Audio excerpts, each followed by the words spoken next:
দৈনিক রাশিফল 11 মে 2025। মেষ, আজ কাজের জায়গায় সাফল্য আসবে। আত্মবিশ্বাস বাড়বে। বৃষ, পারিবারিক বিষয়ে মনোযোগ দিন। পুরনো কোনো সমস্যা মিটতে পারে। মিথুন, নতুন সুযোগের ইঙ্গিত। যোগাযোগে সুফল পাবেন। কর্কট, আর্থিক দিক থেকে সাবধান থাকুন। খরচে লাগাম দিন।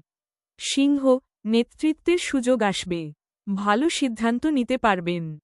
কন্যা, মানসিক চাপ কমবে। কাজের গতি বাড়বে। তুলা, দাম্পত্য জীবনে শান্তি বজায় রাখুন।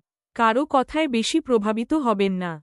বৃশ্চিক, আজ ব্যবসায় লাভের সম্ভাবনা। পুরনো বিনিয়োগে লাভ হতে পারে। ধনু, বিদেশ ভ্রমণের সুযোগ আসতে পারে। পড়াশোনায় মনোযোগ দিন। মকর, অফিসে নতুন দায়িত্ব আসবে। সতর্কতার সাথে কাজ করুন। কুম্ভ, বন্ধুর সাহায্যে জটিল সমস্যা কাটবে। ভ্রমণের যোগ আছে। মীন, স্বাস্থ্য ভালো থাকবে। পরিবারে খুশির খবর আসতে পারে। রাশিফল প্রতিদিন দেখতে সাবস্ক্রাইব করুন দিগন্ত বার্তা চ্যানেলটি।